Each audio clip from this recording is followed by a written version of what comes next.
welcome to Bad Ideas, the show where we take a look at misfires, mistakes, and miscalculations from all throughout history. I'm Tony Southcott. And I'm Albert Berg, and the bad idea for this week is something that Tony picked out for us. It's a big one. Yeah, this one is a big bad idea that looked like a really good idea for a little bit. Today we're talking about asbestos. Asbestos, the miracle rock mineral. Something that we found out about researching this topic that I was surprised by, Tony. Maybe you were not. Maybe most people wouldn't be. But I've heard of asbestos my whole life. I know that it has problems. I know that it's really good at retarding flames. I know all the basics. I had, at some point, just assumed that it was an artificial synthetic product. Yeah, so did I. Asbestos is actually a naturally occurring silicate mineral. They mine it. Yeah, and it looks so strange, whenever you actually see, a vein of it. Because you can really go up to it and just kind of, peel it off. And it's just these very, very thin strands of, crystalline fibers that are just naturally occurring out in the wilderness. And up as far as 4,000 years ago, we know that people knew about asbestos. It wasn't until much more recently, though, that it became a part of larger industrialized production and large-scale mining operations were put into effect. Yeah, that started mostly in the late 1800s whenever they started figuring out how to weave it into different materials. Yeah, the first major mines were actually set up in Quebec, Canada, and then moved all over the United States and into Europe. What was asbestos used for? It was pretty much used for everything. You're talking about insulation, pajamas, cigarette filters, and so much more. In construction alone, it was used in concrete to make better, stronger concrete, drywall, roofing, flooring, plumbing, insulation, pretty much anything that you could think of except for the framing of a house could be done with asbestos. Even the roofing tiles and everything else, because it didn't catch on fire, because it was corrosion proof, and so many other things that were very ideal for building. It was even electrical resistant. And it was very strong, too. The fibers made it, for a construction material, also made it incredibly durable, or at least it helped other things be more durable. Yeah, and that's what we were saying with the concrete. Basically, you're putting a type of, webbing throughout the concrete so that it has something better to hold on to and just grip to. And it would make these... It was used in pretty much anything you could think of, too. Even in 1939's Wizard of Oz, the snow that's falling was made of asbestos. It was just all over the place. Which they switched away. I love this. They switched away from the cotton snow because a fireman told them, oh, that cotton might catch on fire. Use some of this asbestos. Just sprinkle it all over everybody. It'll be perfectly safe, and it's a wonder material. And why is this a bad idea, Tony? Well, it causes cancer. Flat out. As early as 1899, Dr. Montague Murray found that asbestos caused fatal lung conditions. The first official death came in 1906. In 1924, asbestos made its way into medical publications. Dr. W.E. Cook performed an autopsy on a woman who died at the age of 33 after she worked 17 years in a factory creating asbestos products. He was also the first one to come up with the name asbestosis for the type of condition it was. The way that this disease works is essentially because asbestos is so indestructible and so tiny, little pieces of it will end up getting inhaled in anybody who's working around it into their lungs and get stuck in the lungs. And having stuff that's not supposed to be in your body stuck in your body for a long time is never a recipe for happy things when it comes to your health. Yeah, and they would these strands or fibrils would get so caught in the lungs. If you look at asbestos under a microscope, it's basically just shards and spears. These are the types of things that you would be breathing in. They would just stab into your lungs and never leave. You would get this scarring called fibrosis. Originally, asbestosis was called pulmonary fibrosis because it was just scarring of the lungs. After they took some slides of people who had died from this, they basically found that their entire lungs were just filled with these crystals stabbing into all the soft tissue in the lungs. And a lot of it also went into the stomach just from ingestion, too. So, I have a question, Tony. We knew about this back in 1924. That's the latest that you can say that sort of people were finding out about it. Obviously, there was some research before then, but that's when it is brought to the mainstream public's attention. However, my recollection of history is that it doesn't really start getting banned until the 1970s. Yeah, that's something that it's a little bit mysterious how it was able to go so very long. Like, as early as 1918, you had people in the Prudential Life Insurance Company stopping the issuing of life insurance policies to people working in asbestos factories. Like, that's 1918, where they're just like, no, we're not going to cover them because they're dying all over the... Like, they actually put out a report in 1918 in the U.S. Bureau of Labor and Statistics saying that the workers were having an unusually high death rate. And, like, that's back before, like, really OSHA was around to take care of any of this stuff. Like, this is just them being, like, too dangerous, not covered. And nobody... By the way, at this point, nobody does anything. These guys just stop covering the factory workers. Yeah, well, it's not their job to fix it. That's true. But whose job was it to fix it? I would assume the asbestos company. Surely they saw this, Tony. 1920, the asbestos companies see that there's this big problem and they do something, right? Well, they would go on till 1933 before anything was done about it, and it's not exactly the thing you want to have done.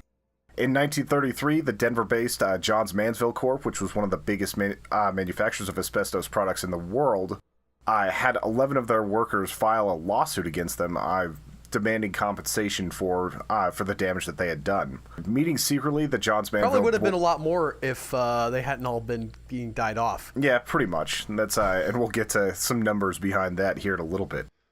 Meeting in secrecy, the Johns Manville Board of Directors instructed the company president to strike a deal with an attorney representing the workers. The company paid a total of $30,000 to settle the claims for these 11 workers, but only with the provision that the attorney would not directly or indirectly participate in bringing new actions against the corporation. Even back, I know that inflation's a thing, and $30,000 back in 1933 money would have been a substantial amount. I haven't done the calculation, but I feel like spreading that amount across 11 people for your incredibly life-threatening but your mineral that you've made them work with is really not much of a help. Yeah, I really don't think it would be that much. Even today, like, you're looking at, there's been a lot of trusts set up to help pay for the deaths and well-being of people affected by asbestos. It's a $100 billion trust, and they say that's about 10% of what's needed to actually cover the human cost of asbestos. That's a little bit more modern. That's something that happened in the 70s and 80s. This is back to the 1930s. 2 years later, in 1935, A.S. Rossiter, the editor of Asbestos, an industry trade magazine... No, these guys... I feel like from the name of this magazine, we can get a read on whose side the Asbestos magazine is going to be on. Pretty much. Like, in this letter he wrote, "Always you've requested that for certain obvious reasons we publish nothing about asbestosis, and naturally your wishes have been respected." So, like, they know full on about asbestosis, and they just decided to not say anything about it in their trade magazine, which makes sense from a business perspective, but it's like, that's pretty glaringly obvious. It's like when the cigarette companies had doctors saying that, "Oh, I choose this brand." It's like, you know it's not good for you. A few days later, the corporate counsel would end up writing, "I think the less said about asbestos, the better off we are," in response to this letter. And basically, they're just trying to make it so that they have their product and nobody talks about anything there. But this might actually be the beginnings of a much larger cover-up. Now, there is another big factor to this, because you might be asking yourself, if you're listening to this, why wouldn't the government do something about this? Companies are well known for not necessarily having people's best interests at heart, but the government is supposed to be there for us to protect us from these big, bad corporations that are only interested in profits.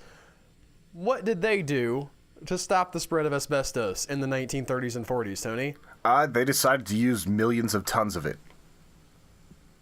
Basically, during the beginnings of World War II, ship production was launched into overdrive. over 14 million Americans were put to work to build the American war machine, and more than 4.3 million of those people would actually be just working on ships. You're talking about such a massive surge that we went from 394 vessels in 1939 to 6,768 in 1945. And you needed those 4 million people working around the clock 7 days a week to build and service these ships. Every one of these ships required literal tons of asbestos, like the millboard that was up there to make it so that it was flame retardant, the insulation around pipes. Almost every part of the ship had some form of asbestos around it. Like, that was just how they did it. And the biggest problem about this is whenever you're working in an enclosed area, you're literally sawing these pieces, like with bandsaws and everything, to make them fit perfectly onto the ship. You're putting giant clouds of asbestos into a closed area and putting people in there without respirators.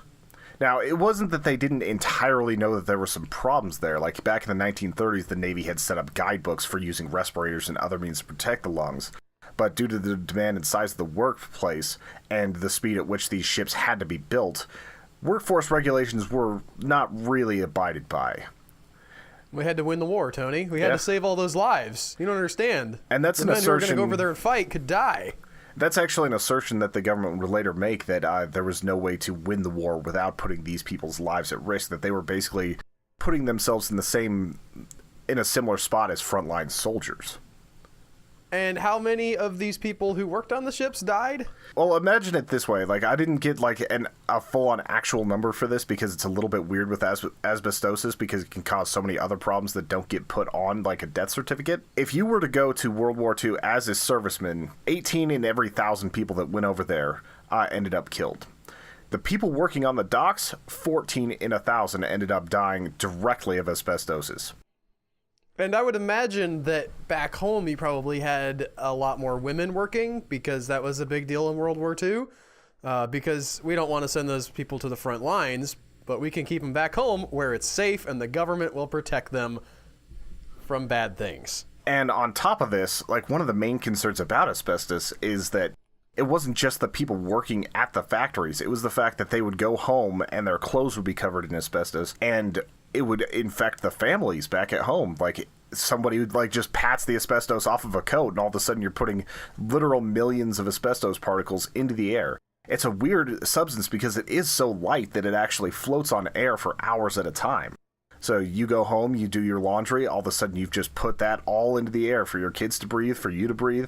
And it just gets worse and worse and worse. Like, the next question we're looking at is, like, how was the U.S. government complicit in this oversight? So do we know for a fact that the U.S. government knew that this was a problem and willingly covered it up, or at least did not warn people sufficiently?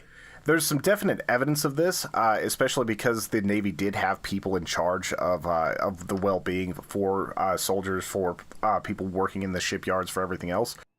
Commander C.S.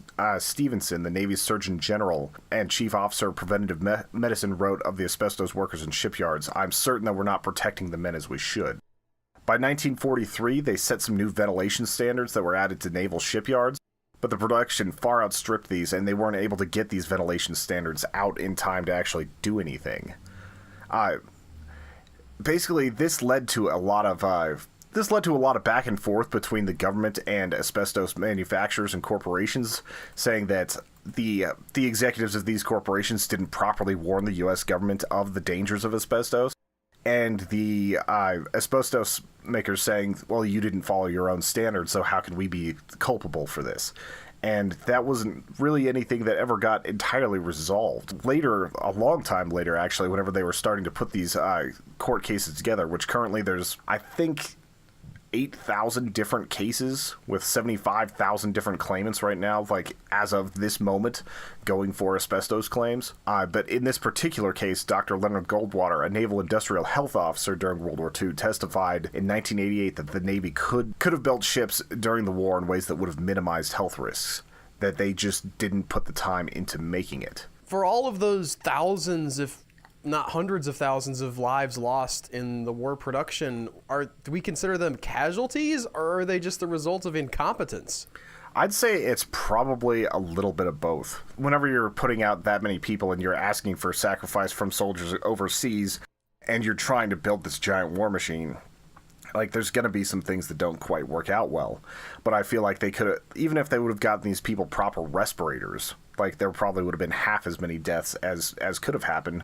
But with the way modern asbestos has to be produced, I'm not sure that would have been the case either, because they were still having it on their clothes. So whenever they went home, they would have still been breathing it in. It's more that it might have taken less time for these to come in, because a lot of these people lived into their 40s and 50s before the asbestosis really killed them. Well, at least now we know, Tony, and nobody is foolish enough to continue using this incredibly lethal product in their everyday lives, right?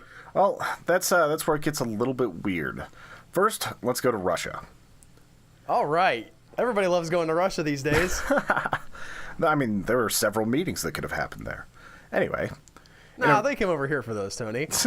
Recently, Vice magazine took a trip over to Asbestos, Russia, which is one of the largest producers of asbestos in the world. More than 50% of the world's current asbestos comes from the mines in Asbestos, Russia. And whenever they got there, they were kind of appalled to see, like, the reporter walked up to this area where it's a giant open strip mine operation, and she's wearing, like, what looks to be a hazmat suit, which is pretty much what the US and Europe has people wear when they're working on asbestos. And she's watching them use dynamite to just blow these hills away, sending clouds and clouds of asbestos into the air. And as they're sitting there, the locals are just, like, walking their dogs, not wearing any sort of protection, being like, oh, it's pretty, and you don't have to worry about it unless you're afraid of it. It's only when you're afraid of it can it kill you. Wow, the Christian Scientists would do real well over there. Yeah. And it's just kind of striking to see, because also their doctors over there are a little bit different, especially the ones in Asbestos, Russia. Like, she went and did an interview with a doctor who literally had a chunk of asbestos on his desk, just sitting there so people could pick up. And he was talking about how, like, it's all overblown, it's not that bad for people. And, like, the way he was talking, it did not seem like it was genuine. It seemed like he was paid off, but we can't really know that. But whenever you actually go deeper into Russia and see what they're doing with their own research, it's kind of like the cigarette industries. They're showing that you aren't having, like, these deaths happen because of this. It's always from something else. It's actually illegal in Russia to put asbestosis on a death certificate. Like, you can't put that or mesothelioma on a death certificate in Russia. And mesothelioma, which I think we accidentally glossed over, is a cancer that is directly caused by asbestos. It basically, the mesothelial tissue in the lungs, the thin layer of protection inside the lungs, gets coated in this, and it causes a cancer that can form tumors and various other things. But nope, fake news, Tony. in Russia, you're not allowed to actually put that on the death certificate. You just say lung cancer. So we don't actually have data on how much it's affecting it here. But there are parts of the world that are still using this all the time. Like, a lot of the stuff they were using, probably the materials weren't that bad unless you have to cut it, which, you know, in construction that happens all the time. Like, you're talking about roofing tiles and all sorts of things, and this is just what they were showing in that particular documentary. The World Health Organization has called into question the research done by Russians, and they're basically saying that it's a complete farce. That seems to be a full-on cover-up by the Russian government because they don't want to lose the income from the asbestos mines. Well, at least, Tony, I mean, the Russians might have their thing, but at least it's illegal over here, and no Americans are in danger of asbestos being in their homes anymore, right? Oh, you'd like to think that, wouldn't you? Like, I would like to think that. Originally banned in 1970 in the Clean Air Act, asbestos was kind of taken off the table for use. Again, in 1989, the EPA issued a ban on most contaminated products, but this ruling was overturned by a New Orleans court. So basically, there aren't full-on restrictions of asbestos use in the United States anymore. The only ban that went through is that you can't buy flooring felt, rollboard, and certain types of paper made from asbestos. So why is this a bad idea, Tony? What's the baddest idea of all these bad ideas? I'd say the biggest bad idea of all of this is the denial about how bad it is. Like, you've got people that from the 1920s knew how bad this was for human beings, and they still didn't do anything, and they still didn't do anything until the 1970s. And now, today, you can still make stuff out of it. Like, products today like brake pads, automobile clutches, roofing materials, vinyl tile, cement piping, corrugated sheeting, home insulation, and potting soils can still have some asbestos in them. I think the only reason why they don't is because because people now know that asbestos is bad for you. It's not anything that the government is doing. They're basically taking a position of like just a hands-off position on how dangerous this substance actually is. It's just so clear that it's so bad for you. Like, all you have to do is take a look at Libby, Montana to really see it. You're talking about a town of 3,000 people, and because they were mining vermiculite mostly in Libby, and there was asbestos deposits inside that, and now more than 1,500 people in a town of 3,000 have asbestosis. Not even the miners. Like, the miners almost entirely had it, but because the factory was literally next to a school and ballpark, it was just literally raining asbestos ashes onto these communities. And I'd like to point out as well, not only is it something that has been denied in the past, and not only is it something that Russia is denying, but there are people even today, as we were doing the research for this podcast, that were writing columns and articles saying, it's not that bad, you guys. You weird liberal snowflakes. You can't handle the asbestos. You're blowing it all out. Everybody's a victim. You know, you have that sort of victim hating idea, a conservative idea, I would say. Not that I hate conservatism, but sometimes that comes up. And there are still people in America, like normal, well-educated, regular people, who are poo-pooing the idea that asbestos is this incredibly dangerous killer. And I would say, need to be vigilant that it does not become an even worse idea than it already has been. Yeah, I mean, with the EPA having a lot of its power stripped in the last couple of years, like, you're going to see issues where chemicals like these start making their way back into manufacturing. And even you can absolutely see the appeal, because it is an amazing material if it didn't kill you. Yeah, if we were synthetic robots or something like that, but then we wouldn't need insulation.